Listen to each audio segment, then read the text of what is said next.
नमस्कार, मैं हूं सचिन तिवारी और आप देख रहे हैं टीवी 24 नेटवर्क। बिहार चुनाव में अखिलेश यादव की एंट्री हो चुकी है। ऐसे में सियासी पारा क्या कुछ रहने वाला है, हमारे साथ ज़्यादा बातचीत करने के लिए मौजूद है टीवी 24 नेटवर्क के political editor Ajay Sinha. Sir, Akhilesh Yadav की एंट्री क्या कुछ समीकरण बदलने वाली है और किस तरीके से इस पूरा जो चुनाव प्रक्रिया होगी इसमें वोटर्स किस तरीके से अपनी तरफ आकर्षित करेगा इंडिया ब्लॉक? देखिए, बिहार विधानसभा चुनाव में बहुत ज़्यादा समय बचा नहीं है और जिस तरह से राहुल गांधी और तेजस्वी यादव मिलकर वोटर अधिकार यात्रा निकाल रहे हैं, लगातार एसआईआर के मुद्दे पर चुनाव आयोग और बीजेपी को घेर रहे हैं। ऐसे में अखिलेश यादव की भी एंट्री होना, आपको पता है उत्तर प्रदेश में अखिलेश यादव का इस समय दबदबा चल रहा है। यानी अखिलेश यादव लोकसभा चुनाव में अपना लोहा मनवा चुके हैं और बिहार में उनकी एंट्री होना सीधे तौर पर इंडिया ब्लॉक को एक बड़ी मजबूती देता हुआ नजर आ रहा है। और ये जिस तरह की वीडियोज सामने आ रहे हैं, फोटोज सामने आ रहे हैं, तो वहां की पब्लिक का जिस तरह से समर्थन अखिलेश यादव को मिल रहा है वो सीधे बता रहा है कि अखिलेश यादव की एंट्री बड़ा फायदा इंडिया ब्लॉक को पहुंचा सकती है। देखिए, 3 युवा चेहरे, पहले तो राहुल गांधी और तेजस्वी यादव की बात करें, जिस तरह से वोटर अधिकार यात्रा निकाली जा रही है, दोनों युवा चेहरे और लगातार लोगों से संपर्क कर रहे हैं, लगातार जमीन पर उतर के मुलाकात कर रहे हैं और एसआईआर के मुद्दे पर चुनाव आयोग बीजेपी घेर रहे हैं। अखिलेश यादव की एंट्री यानी कि एक और युवा चेहरा जो कि लोगों में पसंद किया जा रहा है, उसका भी साथ आना, यानी कि तेजस्वी, राहुल और अखिलेश का साथ आना सीधे तौर पर कहीं ना कहीं बीजेपी की टेंशन बढ़ाने वाला है। और अखिलेश यादव ने सीधे तौर पर बिहार में जाते ही चुनाव आयोग को निशाने पर लिया है। चुनाव आयोग को निशाने पर लिया और अखिलेश यादव ने एक बड़ा बयान दिया जो बड़ा वायरल हो रहा है। अखिलेश यादव ने कहा कि हमने इनको अवध में भगाया था, यानी बीजेपी को अवध में हराया था, अब हम मगध में हराएंगे। यानी सीधे तौर पर अखिलेश यादव ने जो उनकी रणनीति उसको जाहिर कर दिया है कि पूरी मजबूती के साथ इंडिया ब्लॉक इस वक्त बिहार में अपना जो ज़मीन है, सियासी ज़मीन है, उसको मजबूत कर रहा है। और बिहार की राजनीति इस वक्त चरम पर है। पूरा देश बिहार पर नज़र लगाए क्योंकि बिहार का जो विधानसभा चुनाव है वो अपने आप में बड़ा महत्वपूर्ण है और बीजेपी ये बात अच्छे से समझती है। इसीलिए बीजेपी कोई भी डिसीजन ले रही है वो बड़ा सोच समझ के ले रही है। जेडीयू और बीजेपी जो रणनीति बना रही कि जुगलबंदी ऐसी बने कि बिहार में फिर से एक बार सफलता मिले। लेकिन जिस तरह से राहुल, तेजस्वी और अखिलेश यादव की अब एंट्री होना, वो सीधे तौर पर बता रहा है कि बीजेपी की टेंशन कहीं ना कहीं बढ़ती हुई नजर आ रही है। क्योंकि लोकसभा चुनाव की अगर हम बात करें, जब अखिलेश कहते हैं कि हमने इनको अवध में भगाया था, अवध में हराया था, मगध में हराएंगे, तो सीधे तौर पर अखिलेश यादव को लोकसभा वाली जो रणनीति है, जो पीडीए की ताकत है, वो अखिलेश यादव बहुत अच्छे से बिहार में इंप्लीमेंट करना चाहते हैं। और लोकसभा चुनाव में आपने देखा होगा, इसी तरह से जब राहुल गांधी और अखिलेश यादव संविधान की किताब लेकर लोगों से मुलाकात कर रहे थे, रैलियां कर रहे थे, बड़ी भीड़ नजर आ रही थी और वो भीड़ रिजल्ट में तब्दील हुई। 37 सीटें समाजवादी पार्टी के हिस्से में आई थी उत्तर प्रदेश के अंदर और 6 सीटों पर कांग्रेस ने जीत दर्ज की थी। और सोचिए कि बिहार में अखिलेश और राहुल की जोड़ी के साथ साथ तेजस्वी का भी साथ मिला हुआ है, यानी कि आरजेडी। तेजस्वी इस वक्त मुख्यमंत्री पद का चेहरा है इंडिया ब्लॉक की तरफ से। और सोचिए, तीनों जब जा रहे हैं तो सीधे तौर पर बिहार में बड़ा जो कहते हैं राजनीतिक जो समीकरण है बहुत तेजी से बदलते हुए भी नजर आ रहे हैं। युवाओं का खास तौर से समर्थन मिलता हुआ तेजस्वी, राहुल गांधी और अखिलेश यादव को नजर आ रहा है। आपने एसआईआर का जिक्र किया, तो ये जो इलेक्शन कमीशन की तरफ से जो एसआईआर लागू किया गया है, मैं अगर आपसे पूछूं तो ये अगर सरल भाषा में आप बता पाएं, ये एसआईआर है क्या चीज़? दरअसल एसआईआर है स्पेशल इंटेंसिव रिवीजन। चुनाव आयोग ने मतदाता पुनरीक्षण अभियान एक शुरू किया, यानी कि जो वोटर लिस्ट है उसको चेक किया जाएगा, क्या इसमें कोई फर्जी मतदाता तो नहीं है।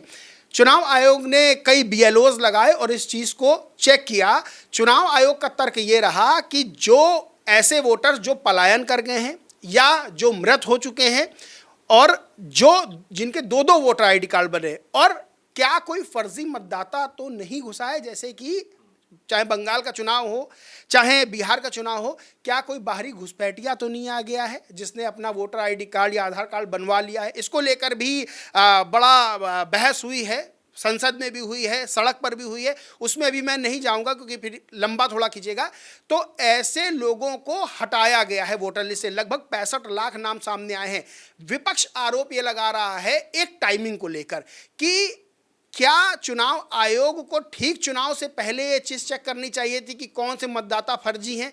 यानी कि चुनाव आयोग पर यह आरोप लगाया गया है कि जो इंडिया ब्लॉक के मतदाता हैं, उनको सीधे तौर पर लिस्ट से बाहर करने के लिए ये एसआईआर जो इनका टर्म है वो लाया गया है।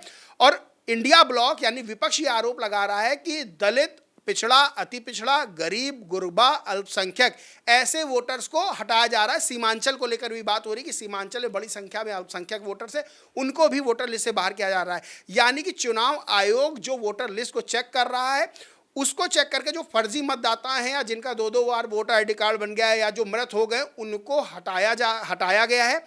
इंडिया ब्लॉक यानी विपक्ष ये आरोप लगा रहा है एक टाइमिंग को लेकर कि चुनाव से ठीक पहले क्यों किया जा रहा है। दूसरा, बीजेपी और चुनाव आयोग की मिलीभगत का आरोप लगाया जा रहा है और ये कहा जा रहा है कि हमारे जो वोटर्स हैं, जो पीडीए की जिसकी बात करते हैं, पिछड़ा, दलित, अल्पसंख्यक, ऐसे वोटर्स को वोटर लिस्ट से हटाने के लिए एसआईआर जैसा चीज़ यानी स्पेशल इंटेंसिव रिवीजन को लाया गया है इसको लेकर। और ये इतना गंभीर बिहार में मुद्दा बना हुआ है कि आप संसद में भी आपने देखा होगा, संसद में विरोध हुआ, मानसून सत्र पूरा एसआईआर के मुद्दे पर बहसबाजी में निकला है। संसद के बाहर परिसर में, संसद परिसर की बात कर ले, वहाँ भी इंडिया ब्लॉक के सांसदों ने विरोध प्रदर्शन किया, सड़कों पर विरोध प्रदर्शन किया। और इसी मुद्दे को लेकर आप सोचिएगा, ये इतना गंभीर मुद्दा है एसआईआर का कि इसी मुद्दे को लेकर राहुल गांधी ने वोटर अधिकार यात्रा तेजस्वी यादव के साथ मिलकर बिहार में शुरू की, जिसमें अखिलेश यादव ने पार्टिसिपेट किया है। आपको सर क्या लगता है, टाइमिंग एक बहुत बड़ा मुद्दा है और होना भी चाहिए, जो इनका कंसर्न है, जो विपक्ष का कंसर्न है, ये जो टाइमिंग जिस लागू किया गया है एसआईआर, आपको क्या लगता है चुनाव आयोग सही है कि गलत है? ये टाइमिंग पे कहीं ना कहीं संशय तो पैदा होता ही है। देखिए, चुनाव आयोग सही है गलत है इसका डिसीजन हम लोग नहीं कर सकते हैं। दूसरी, 2020 में चुनाव हुए थे बिहार विधानसभा के। 2025 यानी इस साल अक्टूबर या नवंबर में चुनाव हो जाना है। क्या इन चार जो पीछे के बीते हुए 4 साल हैं, 2021, 2022, 2023, 2024, क्या इस दौरान चुनाव आयोग को ये ख्याल नहीं आया था कि हमको मतदाता पुनरीक्षण अभियान चला के चेक कर लेना चाहिए? 243 विधानसभा सीटें और बिहार में अच्छी खासी आबादी है। इस वक्त अगर बात की जाए, बारिश का सीजन है और आपको पता है जब बारिश होती है बिहार में कई नदियों में बाढ़ के हालात बनते हैं, कटान होती है, लोग बड़ी संख्या में पलायन करते हैं। ऐसे में विपक्ष का एक और आरोप है कि जब लोग बड़ी संख्या में पलायन कर रहे, अपने घरों से दूर हो गए, अपने बीवी बच्चों को, अपने परिवार के सदस्यों को बचा रहे, ऐसे में जब उनके पास पूरे कागजात नहीं हैं, वो नहीं दिखा सकते हैं, ऐसे समय में एसआईआर जैसी चीज़ को लाना, उनके कागजात चेक करना, उनको ये देखना कि वो फर्जी हैं कि नहीं हैं, बाहरी हैं कि भीतरी हैं, ये चेक करना, ये कितना सही है? यानी टाइमिंग को लेकर इसलिए सवाल खड़े हो रहे हैं। एक तो इतना लंबा समय 2020 के बाद निकला, उस दौरान क्यों नहीं ये मुद्दा लाया गया, यानी एसआईआर का जो टर्म है वो क्यों नहीं लाया गया, क्यों नहीं जो मतदाता सूची है उसको चेक किया गया? दूसरा, ऐसे वक्त जब बिहार में बाढ़ जैसे हालात हैं बहुत से क्षेत्रों में, खासतौर से सीमांचल की मैं इसीलिए बात कर रहा हूं क्योंकि सीमांचल में कटान का प्रभाव बहुत देखा जाता है। ऐसे में बड़ा सवाल विपक्ष की तरफ से यही खड़ा हो रहा है कि ऐसे समय क्यों किया जा रहा है जब परिवार अपने आप को बचा रहे हैं, पलायन कर रहे हैं, उस वक्त इस तरह की चीज़ें करना कहीं ना कहीं उन वोटर्स को, यानी पीडीए के जो वोटर्स हैं, जिनको विपक्ष कहता है कि वो वोटर्स जो गरीब हैं, जो कमज़ोर हैं, क्योंकि जाहिर सी बात है जो बहुत संपन्न है उनके ऊपर तो इन सब चीज़ों का बहुत असर नहीं पड़ता है, लेकिन जो विस्थापित हो रहे हैं एक जगह से दूसरी जगह, उन पर असर पड़ता है और उनका नाम हटना, यानी कि इंडिया ब्लॉक ये कह रहा है कि हमारे वोटर्स जो है उनका नाम काटा जा रहा है। तो टाइमिंग को लेकर इसलिए सवाल खड़े हो रहे हैं। आपने पलायन की तो बात की है, वहाँ के जो युवा हैं वो रोजगार के लिए भी बाहर जा रहे हैं। क्या आप मानते हैं अभी भी कि कहीं ना कहीं बिहार अभी भी पिछड़ा है, बैकवर्ड में? देखिए, बिहार की अगर बात की जाए तो ये सवाल बहुत लंबे समय से खड़ा होता रहा है, बिहार की तरक्की को लेकर, बिहार के विकास को लेकर। बिहार के विकास की बात की जाए तो सरकारों ने, देखिए कोई भी सरकार होती है वो काम करती है, अपने स्तर से काम करती है, लेकिन क्या बिहार का विकास हुआ? तो आज भी आप देखेंगे कि बिहार में बहुत बड़ी संख्या में युवा पलायन करता है रोजगार की तलाश में। रोजगार का मुद्दा बहुत अहम है। आपने देखा होगा बीपीएससी का जब पेपर हुआ तो बीपीएससी के स्टूडेंट्स ने जब विरोध प्रदर्शन किया था तो कैसे लाठीचार्ज हुआ, विपक्ष ने इस चीज़ को मुद्दा बनाया और कहीं ना कहीं सरकार घेरा। अब विकास की बात करते हैं तो विकास, किसी भी राज्य का विकास वहाँ के अपराध दर से जुड़ा होता है। अपराध दर कम होती है तो राज्य में निवेश आता है, अपराध दर बढ़ती है तो वहाँ से निवेश आता नहीं है, दूसरी जो आया है वो भी चला जाता है। बिहार में जिस तरह से घटनाएं, आपराधिक घटनाएं सामने हुई, लगातार तेजस्वी यादव ने इस चीज़ को सवाल उठाया और यहाँ तक कहा कि जब लालू प्रसाद यादव की सरकार थी, जब जंगल राज कहते थे, असली जंगल राज तो नीतीश कुमार की सरकार में है। तो इस चीज़ को लेकर भी कई सवाल खड़े होते हैं। एक तरफ रोजगार की बात करें तो बिहार में उतना रोजगार नहीं है, अगर होता तो बिहार के युवाओं को बाहर मजदूरी करने नहीं जाना होता। आप किसी भी स्टेट में उठा के देखिए, आप मजदूर देखेंगे वहाँ बिहार के लोग बहुतायत में मिल जाएंगे। तो सवाल ऐसे में खड़ा होता है कि आखिर क्या बिहार का विकास हुआ? अगर हुआ तो उस पैमाने पे हुआ जिस पैमाने पे होना चाहिए था। रोजगार का मुद्दा अपने आप में बहुत बड़ा है और युवाओं में वो शक्ति होती है कि वो किसी भी सरकार को बना सकते हैं, किसी भी सरकार को गिरा सकते हैं। और इसीलिए राहुल गांधी, तेजस्वी और अखिलेश यादव की जो तिकड़ी है वो बिहार में मोर्चा विपक्ष की ओर से संभाले हुए है। और देखना होगा कि ये एसआईआर का मुद्दा, ये रोजगार का मुद्दा, ये विकास का मुद्दा, ये अपराध का मुद्दा और जिस तरह से वहाँ बिहार में जो गरीबी दूर करने की बात हो रही है, बिहार को जो आगे बढ़ाने की बात हो रही है, ये सब मुद्दे कितना इस चुनाव में काम करेंगे और इस चुनाव में कौन बाजी मारेगा और क्या अखिलेश यादव की एंट्री विपक्ष को मजबूती दे पाएगी। तो भीड़ अपने आप में बहुत कुछ कहती है और आने वाले समय में लोग देखना होगा ये भीड़ वोटों में परिवर्तित हो पाती है कि नहीं। हम एसआईआर की बात कर रहे हैं, एमवाई समीकरण की बात कर रहे हैं, पीडीए की बात कर रहे हैं, पीडीए को एज अ बूस्टर देख रहे हैं एमवाई समीकरण के लिए। ये अपने मुद्दे हैं, लेकिन बिहार का जो युवा है इस बार किन मुद्दों पर वोट देने वाला है? देखिए, बिहार में आपने एमवाई समीकरण की बात की, अब एमवाई समीकरण पीडीए में तब्दील हो चुका है, यानी कि वो दायरा बढ़ गया है। उसकी सफलता, पीडीए की सफलता किसी से छुपी नहीं है। पीडीए के मुद्दे पर ही उत्तर प्रदेश में समाजवादी पार्टी ने परचम लहराया, कांग्रेस को भी अच्छी जीत हासिल हुई। बीजेपी को जो झटका लगा है, केंद्र में उसकी 240 सीटें आई तो वो उत्तर प्रदेश में हार की वजह से आई हैं।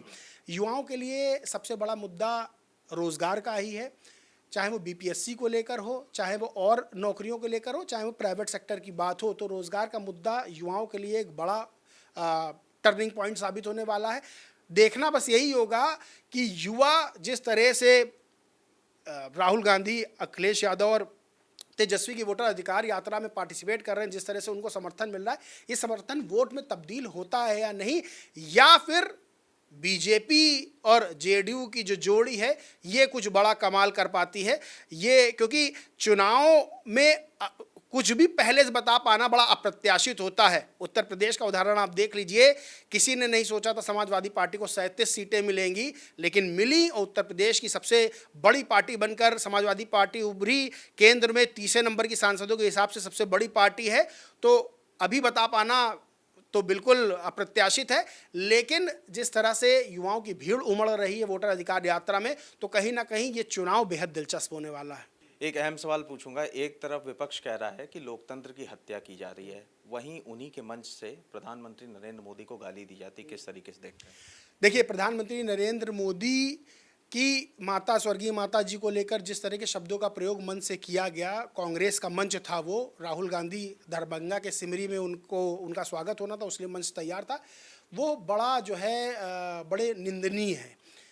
राजनीति में शुचिता होती है, शब्दों की मर्यादा होती, उन्हीं शब्दों की मर्यादा के तहत रह के आप एक दूसरे पर बयानबाजी कर सकते हैं। लेकिन जिस तरह से ये टिप्पणी की गई वो बेहद निंदनीय, और इस तरह का कृत्य राजनीति में क्या किसी भी क्षेत्र में नहीं होना चाहिए। बहरहाल इस चीज़ को लेकर जिसने इस तरह का नारा लगाया था उसको पुलिस ने तुरंत हरकत में आई, पुलिस ने गिरफ्तार किया। लेकिन ये भी एक बड़ा मुद्दा भारतीय जनता पार्टी की तरफ से बनाया जा रहा है और राहुल गांधी और तेजस्वी यादव पर आरोप लगाया जा रहा है कि उनके मंच से इस तरह की बात सामने आई है। राहुल गांधी और तेजस्वी यादव को सार्वजनिक रूप से माफी मांगनी चाहिए। कांग्रेस ने कहा है कि यही अपने एजेंट भेज के इस तरह के नारे लगवाते हैं, इस तरह की टिप्पणी करवाते हैं, और कांग्रेस का कोई कार्यकर्ता इस तरह के नारे नहीं देता। उसके बाद आपने देखा होगा कि कांग्रेस कार्यालय के बाहर लाठियां भी चली। यानी कि बिहार का जो चुनाव है, बिहार का चुनाव एसआईआर से लेकर वोटर अधिकार यात्रा तक, और वोटर अधिकार यात्रा से लेकर अमर्यादित टिप्पणी, गालियां और फिर लाठी डंडे और पत्थर तक पहुंच गया। यानी कि बिहार का चुनाव एक कदम और आगे बढ़ गया। इसीलिए मैं लगातार कह रहा हूं कि बिहार का चुनाव बेहद बेहद दिलचस्प होने वाला है। अब देखते हैं कि ये जो वोटर अधिकार यात्रा है ये इंडिया ब्लॉक को जीत दिला पाती है कि नहीं। आखिरी सवाल, बिहार का भविष्य क्या रहने वाला है, आपका कैलकुलेशन क्या कहता है? देखिए, चुनाव में किसको जीत मिलेगी किसको नहीं मिलेगी ये कहना अभी सही नहीं होगा, लेकिन जो मुझे लगता है कि बिहार में इस वक्त दोनों ही धड़े पूरी ताकत झोंक रहे हैं, क्योंकि बिहार का चुनाव इसलिए बेहद इंपॉर्टेंट है कि 2025 में बिहार में जीत यानी 2026 में पश्चिम बंगाल के विधानसभा चुनाव में बहुत असर डालेगी। उसके बाद 2027 में उत्तर प्रदेश में विधानसभा चुनाव है। उत्तर प्रदेश का विधानसभा चुनाव आप जानते हैं कि उत्तर प्रदेश में जिसकी सरकार बनती है तो केंद्र में मजबूती उसी धड़े को मिलती है। और देखना यही होगा बिहार में कौन जीतता है, और बिहार से बंगाल, फिर बंगाल से उत्तर प्रदेश, वही बिहार वाला असर आएगा। धन्यवाद सर। तो अखिलेश यादव की बिहार चुनाव में एंट्री कहीं ना कहीं सियासी पारा बढ़ाएगी। साफ तौर पे जो एमवाई समीकरण है उसको कहीं ना कहीं पीडीए का बूस्टर डोज मिलता हुआ नजर आ रहा है। अब देखना ये होगा कि ये चुनाव के बाद राजतिलक किसका होगा। कैमरामैन नफीस के साथ मैं सचिन तिवारी, टीवी 24 नेटवर्क, लखनऊ।